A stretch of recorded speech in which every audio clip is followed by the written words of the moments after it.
سچا ہے ہمارا مالک اور سچا ہے ہمارا خالق کہ سوائے اس وحدہ لا شریک کے کوئی عبادت کے لائق نہیں، کہ جس نے ایک مشت خاک کو زندہ کیا اور اس میں روح پھونکی اور اس میں لقد کرمنا بنی آدمہ کا تاج پہنایا۔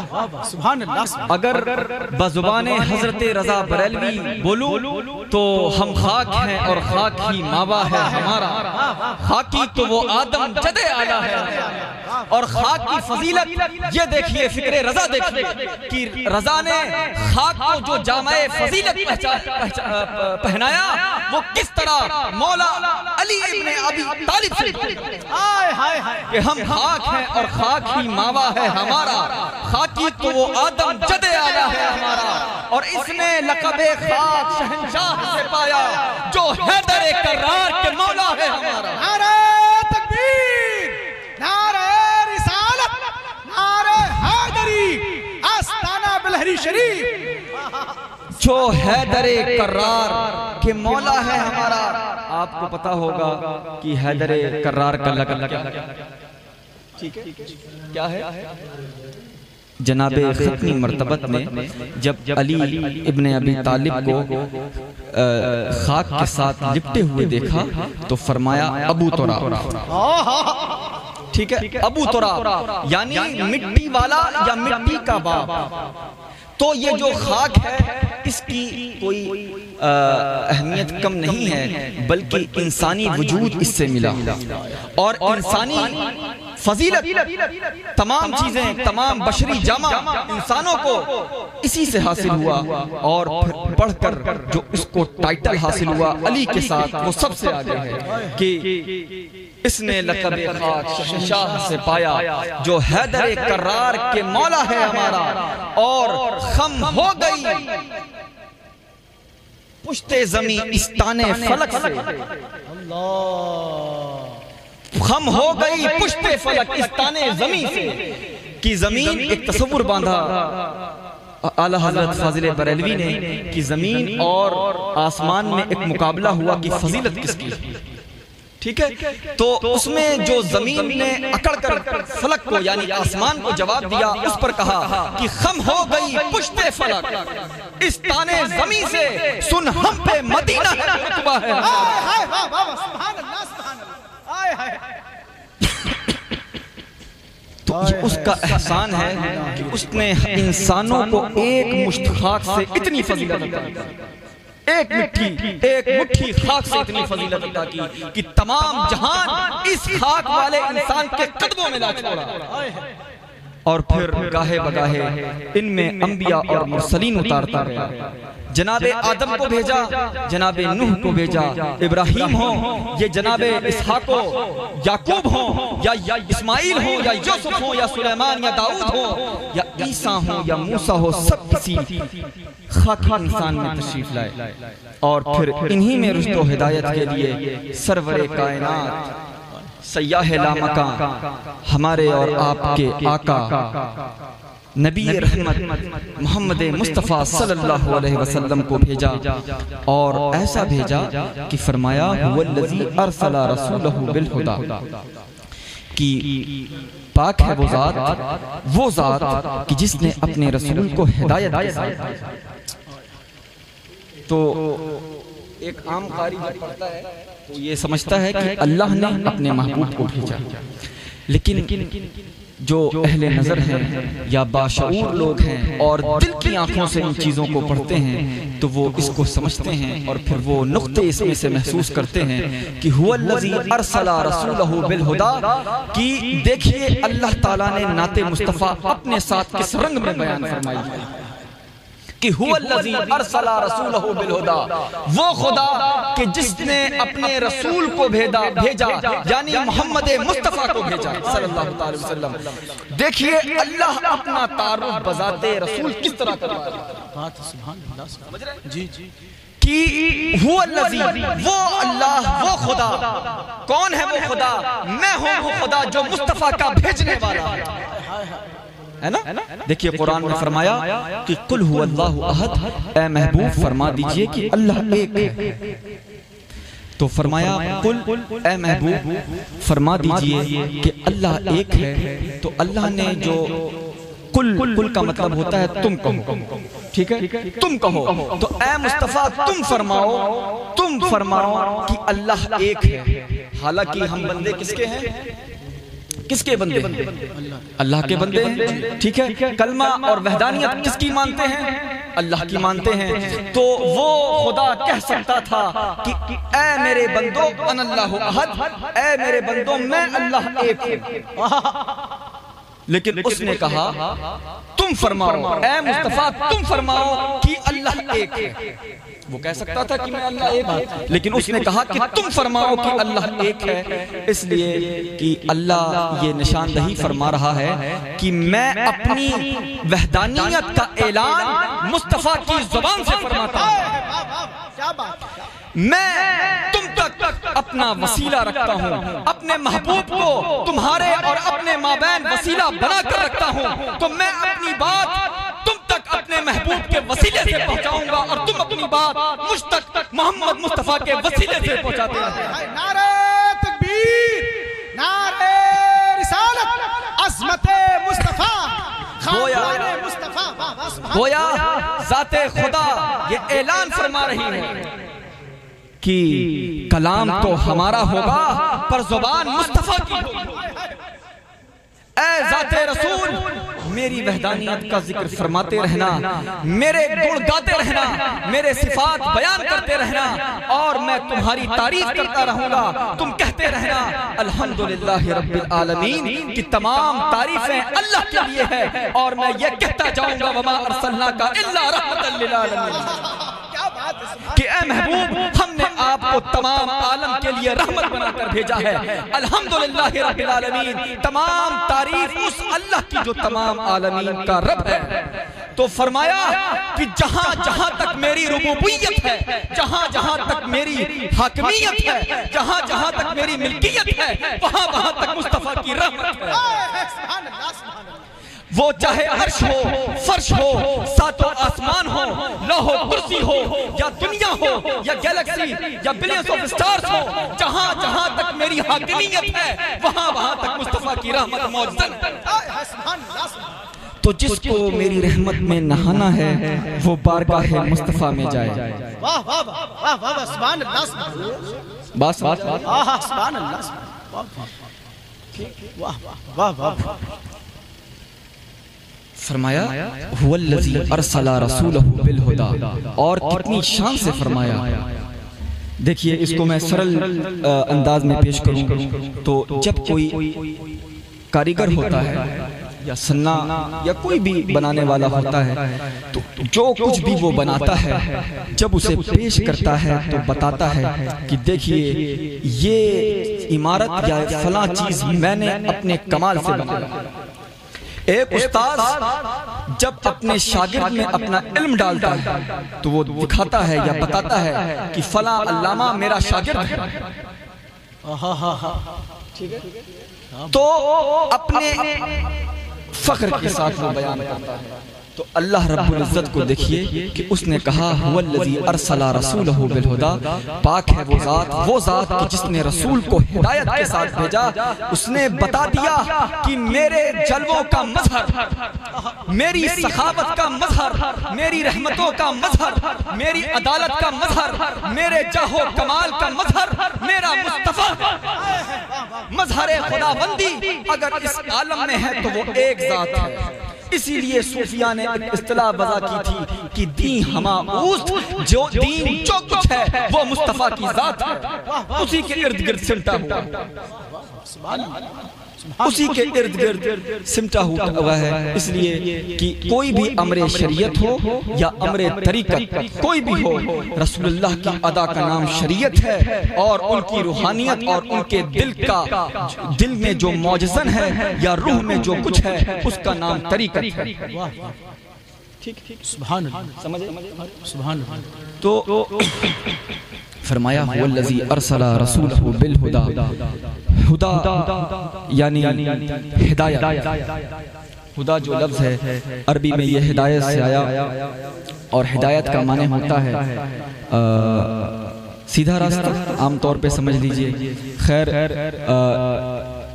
مفسرین نے اور خاص کر علماء منطق نے تو اس میں بڑا اختلاف کیا ہے کہ قرآن کے ہر پہلو میں ہدایت کا معنی چینج ہو جاتا ہے. ٹھیک ہے, اہدنا الصراط المستقیم میں کچھ الگ معنی ہے اور انک لا تہدی من احببت میں کچھ الگ معنی ہے.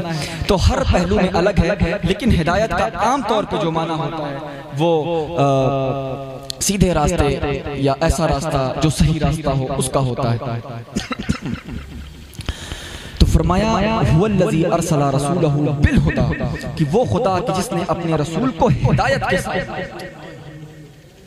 تو مفسرین نے فرمایا کہ ہدا اس سے مراد رسول اللہ صلی اللہ علیہ وسلم کی ذات ہے کہ وہ سراپا ہدایت ہے, کہ جس نے اپنے ماں قبل لوگوں میں سے کسی سے کوئی ہدایت نہ لی, نہ اپنے والدین سے کچھ حاصل کیا, نہ اپنے اساتذہ سے کچھ حاصل کیا, بلکہ جو کچھ حاصل کیا اپنے مالک سے حاصل کیا. فرمایا الرحمن علم القرآن وَعَلَّمَكَ مَا لَمْ تَكُنْ تَعْلَمْ وَكَانَ فَضْلُ اللَّهِ عَلَيْكَ عَظِيمًا.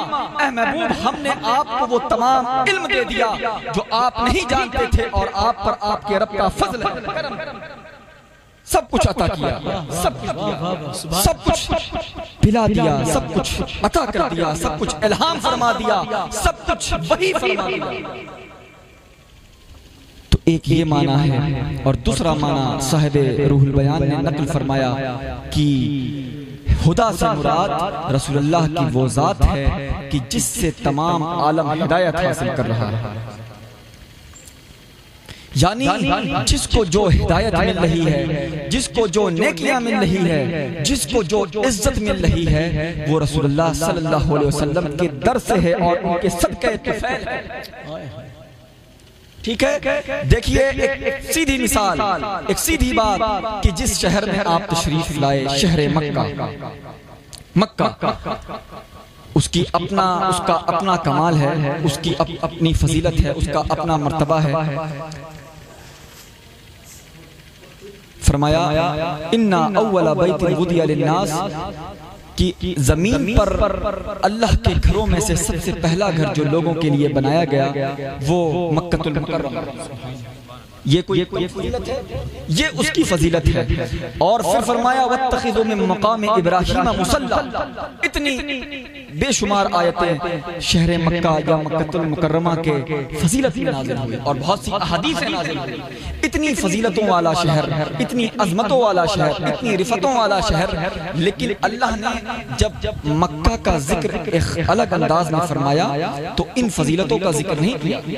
یا مکہ کی جب قسم کھائی, ٹھیک ہے, یاد رکھیے کہ قسم صرف اہمیت والی چیز کی کھائی جاتی ہے, قسم صرف اہمیت والی چیز کی کھائی جاتی ہے. تو اللہ نے جب مکہ شہر کی قسم کھائی تو وہ ان فضیلتوں کے ساتھ نہیں کھائی کہ مکہ وہ ہے کہ جو زمین پر پہلا گھر ہے, مکہ وہ ہے کہ جہاں مقام ابراہیم ہے, مکہ وہ ہے جہاں منع ہے, عرفات ہے, مزدلفہ ہے. یہ نہیں بتایا کہ مکہ میں اتنی مقدس بارگاہیں اور اتنی مقدس جگہیں ہیں, یہ نہیں فرمایا, بلکہ قرآن میں فرمایا لا اقسم بہذا البلد وانت حل بہذا المحل. اے محبوب, مجھے قسم ہے اس شہر کی, اس لیے کہ آپ اس شہر میں رہتے ہیں. سبحان اللہ. یعنی ذات رسول جس شہر میں موجود ہو, اللہ کے لیے وہ قسم کا شہر ہے. کیا بات, سبحان اللہ. اللہ کے لیے وہ اتنی رفتوں کا شہر ہے, اس لیے کہ اتنی فضیلتوں کا ذکر نہیں فرمایا, بلکہ فرمایا وَأَنْتَ حِلٌّ بِهَذَا الْبَلَدِ. مجھے مکے کی قسم اس لیے ہے کہ محمد تم اس میں رہتے ہو. سبحان اللہ, سبحان اللہ. آپ اس میں رہتے ہیں, اس لیے اللہ نے. تو جس کو جو ملا یا جس کو جو مل رہا ہے, جس کو جو فضیلتیں, آج لوگ اپنے خاندان سے اپنی فضیلتیں حاصل کرتے ہیں, اپنے والدین سے پہچانے جاتے ہیں. ہمیں دیکھیے یا کسی کو دیکھیے, ہمارا اپنا تو کچھ نہیں, ہمارے باپ دادا کا جدی پشتی. جی سبحان اللہ. جی صحیح. اسی پر رضا اعلیٰ حضرت بریلوی نے کیا لکھا, بہت کم لوگ شاید سمجھیں, تھوڑا ثقیل شعر ہے کہ میں خان زادہ کہنا ہوں صورت لکھی ہوئی. میں خان زادہ کہنا ہوں صورت لکھی ہوئی, بندو کنیز میں میرے مادر پدر کی. کون؟ تو یہ کون زیادہ اور کس لیے لکھا، یہ قابل ایک الگ مسئلہ ہے، لیکن بندوں کنیز میں میرے مادر پدر کی، تو یہ جس بارگاہ کے لیے ہے وہ بارگاہ مصطفیٰ، وہ بارگاہ اہل بیت ہے کہ جس بارگاہ کے سامنے تمام صحابہ اور تمام ائمہ اپنی پیشانی جھکا دیا کرتے تھے اور باادب کھڑے ہو کر سلام پیش کیا کرتے تھے۔ یہ بارگاہ سیدۃ النساء فاطمۃ الزہرا ہے، اور بارگاہ علی ابن ابی طالب، اور بارگاہ حسنین کریمین، جی ٹھیک ہے، کیا بات۔ تو میں نے پیش کیا کہ رسول اللہ وہ مظہر الہی ہے۔ کیا ہے؟ مظہر الہی، مظہر الہی۔ اور مظہر الہی کیا ہے اور ایمان کیا ہے، اس پر وقت ہے، وقت ہے۔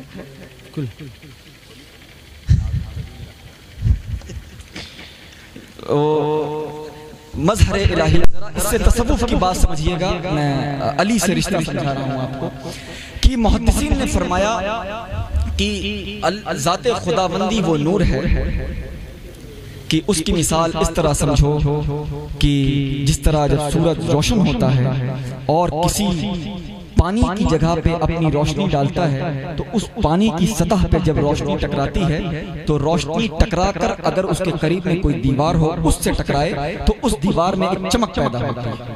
واہ، ٹھیک ہے، ہوتی ہے، ٹھیک ہے مولانا عبید اللہ، ٹھیک ہے، ہوتی ہے۔ تو فرمایا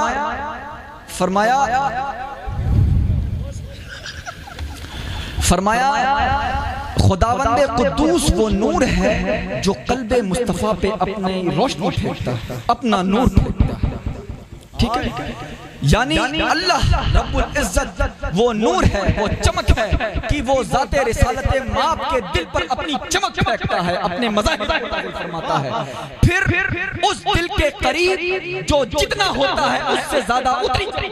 واہ واہ واہ، سبحان اللہ، واہ واہ واہ واہ واہ۔ تو اب بتائیے کہ علی کتنے قریب تھے اور انہوں نے کتنی روشنی حاصل۔ واہ واہ واہ واہ، سبحان اللہ سبحان اللہ۔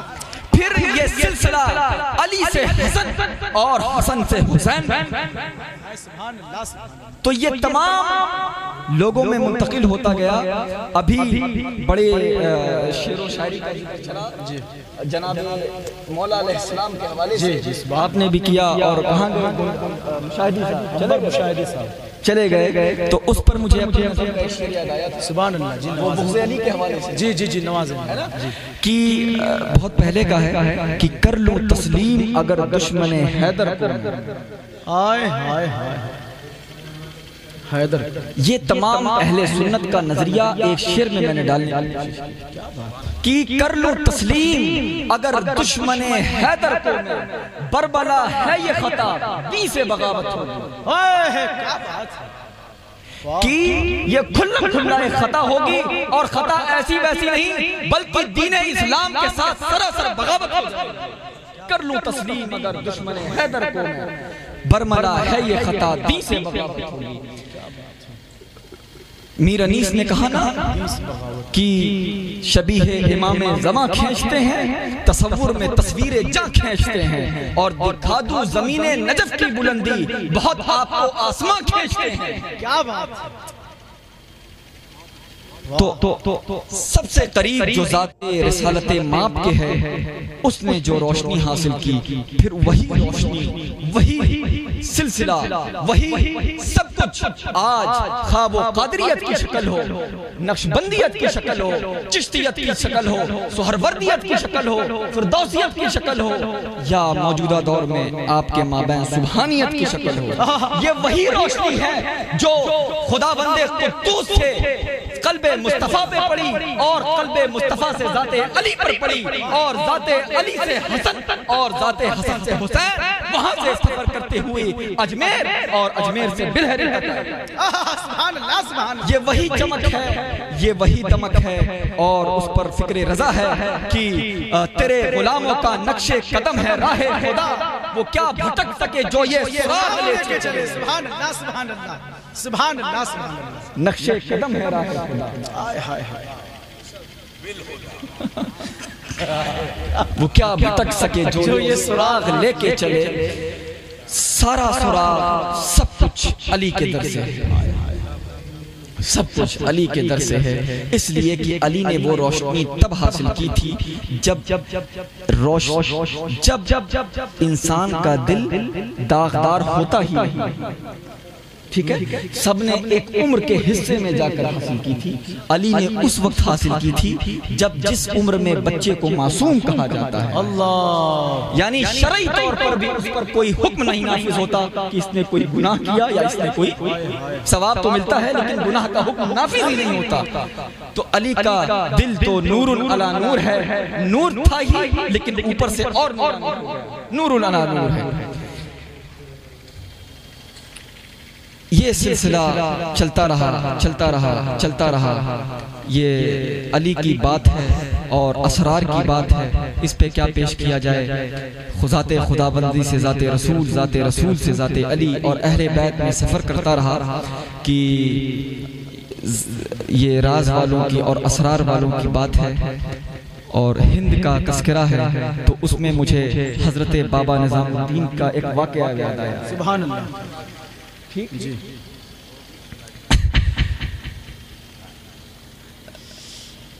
حضرت شیخ نجیب الدین متوکل جو حضرت بابا فرید کے مرید اور خلیفہ رہے جی جی جی اور مولانا جلال الدین شیخ جلال الدین حاصل ٹھیک ہے تو ان دونوں کے ساتھ بابا نظام کا بڑا اٹھنا بیٹھنا تھا لیکن دل کی دنیا جو ہے بڑی بیتاب رہتی تھی ان لوگوں کے ساتھ اٹھنا بیٹھنا صبح شام ہوتا رہتا تھا اور لیکن دل کی جو دنیا تھی شیخ نظام کی بڑی بیتاب رہتی تھی بڑی بے چین رہتی تھی علم تو بہت تھا علم تو وہ تھا کہ مجلس میں بیٹھ جاتے اور بیٹھ کر جب اٹھتے تو علم و منطق فلسفہ اور حدیث کے موتی بکھیر کے اس لیے آپ کو خواجہ نظام الدین سے پہلے ملا نظام الدین بحاس شکن کہا جاتا تھا کہ وہ نظام الدین جو بحاس شکن یعنی اگر بحث کر لیتا کسی سے تو اس کو توڑ کر اور اس کو پھوڑ دیتا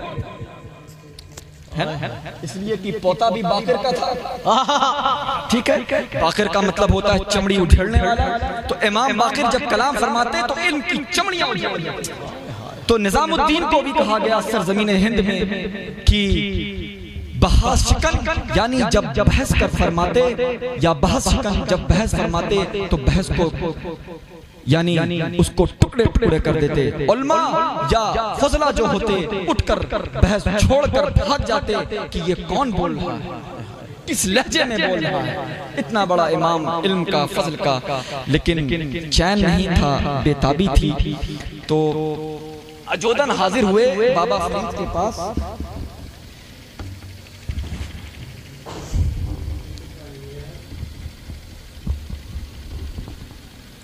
حاضر ہوئے جیسے حاضر ہوئے اور بابا فرید کی مجلس دیکھی تو آپ پر لرزہ کاپنے لگے ہچکچانے لگے اور ڈرتے ڈرتے کونے پہ بیٹھ گئے بابا کی مجلس چلتی رہے اور جیسے حضرت فرید الدین گنج شکر کی نگاہ حضرت بابا نظام کی نگاہ سے ٹکرائی مسکرائے اور بول پڑے اے آتش فراقت دلہا کباب کردہ یہ بابا فرید کے اشعار ہیں یہ ان کی زبان ہے اے آتش فراقت دلہا کباب کردہ سیلاب اشتیاقت جہاں خراب کردہ اے تیرے فراق کے انتظار نے اے نظام الدین تیرا انتظار کرتے کرتے تیرے انتظار میں میرا دل اتنا سلگا ہے کہ کباب ہو چکا ہے اور تیرے اشتیاق کے سیلاب میں میری جان برباد ہو چکی ہے یہ ایک پیر اپنے مرید کے لیے کہہ رہا ہے سیلاب اشتیاقت جہاں خراب کردہ کہ تم نے میری جان کو برباد کر رکھا ہے میرے چین کو اس لیے کہ میں تمہارے ہی انتظار میں بیٹھا ہوں اجودن سنا اور سن کے دھوزانوں بیٹھے رہے، سر کو جھکائے رہے، ہمت نہیں تھی کہ نظر ملاتے۔ دبی آواز میں فرمایا کہ شیخ ہم آپ کی زیارت کے لیے تشریف لائیں، ہم آپ کی زیارت کے لیے آئیں۔ تو بابا فرید نے آپ نے دیکھا نا کہ معشوق جب اپنے عاشق کے پاس آتا ہے یا عاشق جب اپنے معشوق کے پاس جاتا ہے تو اس پر ایک کیفیت ہوتی ہے، بات سمجھیے گا، یہ تصوف کی بات ہے، اس پر ایک کیفیت ہوتی ہے، تھرتھراہٹ ہوتی ہے، اس کی زبان میں ہمت نہیں ہوتی۔ تو جب نظام الدین نے دبی آواز میں یہ بات پیش کی تو حضرت بابا فرید نے فرمایا نظام ہم تمہاری حالت سمجھ رہے ہیں۔ بابا نظام پیار سے حضرت نظام الدین کو نظام الدین محمد کہتے تھے، اور آپ کے استاذ جو تھے مولانا اصولی وہ آپ کو سید کہا کرتے تھے پیار سے۔ تو فرمایا نظام الدین محمد پہچان رہے ہیں، سمجھ رہے ہیں، ہمارے پاس لوگوں کو ہمت نہیں ہوتی بات کرنے کی، آپ نے اتنا کہا کہ ہم آپ کے شوق میں آئے ہیں، اشتیاق میں آئے ہیں، تو ہم آپ کے دل کی دنیا سمجھ چکے ہیں کہ آپ کے اندر کتنی تڑپ اور کتنی لگن۔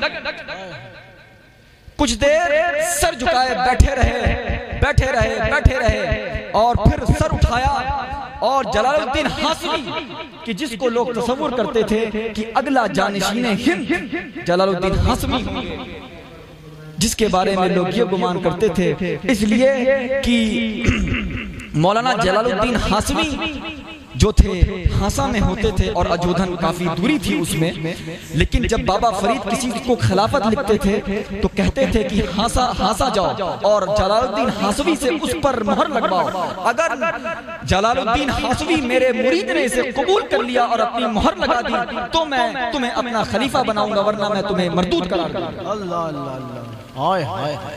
اور یہ فرماتے تھے کہ جس کو جلال الدین ہاشمی پھاڑ دے یا جس کے ٹکڑے کر دے جس کے خلافت نامے کو، فرید الدین اسے سی نہیں سکتا۔ اللہ، اتنی محبت۔ جلال الدین ہاشمی جن کا شمار کیا جاتا تھا، لیکن ایک 20 سال کا نوجوان اکیلے اور بے سر و سامعینی کے عالم میں جب تصوف کی دنیا میں قدم رکھتا ہے تو اچھے وقت کے امام اس کے پیچھے کھڑے ہاتھ باندھے 20 سال کی عمر ہے، زیادہ عمر نہیں ہے۔ اور تو جب نظام بابا فرید کے پاس پہنچے سر جھکائے بیٹھے رہے، مجلس چلتی رہی، آخر میں فرمایا کہ میری یہ خواہش تھی اور میری یہ آرزو تھی کہ میں اپنا جانشین کسی کو بناتا، اشارہ فرمایا ادھر جانشین کسی کو بناتا، لیکن نظام الدین تم پر میری نظر پڑی اور الہام خداوندی ہوا کہ آج سے ہندوستان کی جانشینی تمہارے حوالے ہے۔ سبحان اللہ سبحان اللہ سبحان اللہ سبحان اللہ سبحان اللہ سبحان اللہ۔ تو یہ در حقیقت نظر باطنی ہے۔ میں اس لیے یہ سمجھانا چاہتا ہوں کہ علی جو ہیں رسول اللہ کی باطنی وراثت کے اور روحانیت کے اندرونی روحانیت کے مالک ہیں، جو سلسلہ بسلسلہ تمام مشائخ طریقت تک چلتے ہیں۔ یہ وہ ظاہری خلافت نہیں ہے کہ بیٹھ کر جس میں حکومت کیا جائے، یہ دلوں کی خلافت ہے، یہ دلوں کی بادشاہت ہے، یہ دلوں کی ملکیت ہے۔ سبحان اللہ سبحان اللہ۔ سمجھ آئی؟ یہ طرز ہے نیچے سے اوپر تک یا اوپر سے نیچے تک، کہ جس طرح میں نے ابھی پیش کیا کہ نظام الدین اولیاء کو کس طرح ملی۔ تو اللہ تعالیٰ ہمیں ان تمام سلاسل سے جڑے رہنے کی توفیق عطا فرمائے اور رسول اللہ صلی اللہ علیہ وسلم سے سچی صاف ستھری محبت کی توفیق عطا فرمائے، اور خصوصیت کے ساتھ اہل بیت اور صحابہ رضوان اللہ علیہ مجمعین کے دامن سے وابستہ رہنے کی توفیق عطا فرمائے۔